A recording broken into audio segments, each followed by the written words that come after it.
કાલે રામજી બાપા વાળા શોકના ખૂણે બેકરીની સામે ઓય સેલ ભરાવાનો છે. વાહ વાહ વાહ. સેલમાં હું આઈટમ રાખવામાં આવશે? Ladies T shirt, gown, kurti, સડી, ગંજી, મોજા, પેન્ટ, નાના છોકરાના કપડા, ઓછાળિયા ને સાદર ને ઓહો બધી વસ્તુ લાગે આ તો. કાલ મારે આ સેલમાં જવું છે, 2000 આપજો કહી દઉં છું. ના હો, નથી જાવું. હજી હમણાં કાપા લીધા. તી સેલ છે, તમને શું ખબર પડે? પછી સેલ આવે કે ના આવે કોને ખબર છે?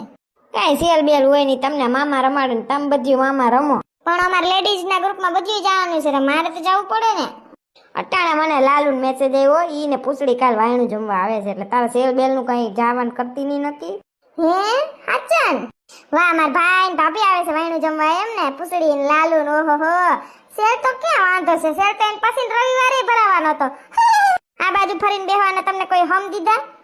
તી ઊંધું ગાલીને એમણી કોઈ બેઠા હો, કોક આવે શું કે બે માણસ જો બેઠા, એક ઢીંઢું આમ ને એક ઢીંઢું આમ. શું જોવો છો? ઓય બાય, આ મેસમાં નાખ્યા રાખે 500 રૂપિયા ને 200 રૂપિયા કાઢ્યા રાખે ને નાખ્યા રાખે. કેદીની વાત છે કરોડપતિ થવાની? મેળા કોઈ દી આમાં 3 કરોડ જોડ્યા? જડશે જડશે, શાંતિ રાખ ને. પૂછડી લાલુ આવે છે તો કાલ હું બનાવું કયો ને? તને મજા આવે બનાવી નાખ, બીજું શું હોય તડકતું ફડકતું. તો લાડવા કરી નાખીએ, લાલુ ને બહુ લાડવા ભાવે. હા તો ઈ કર નાખ, બીજું શું હોય? ભજીયા ને ચટણી.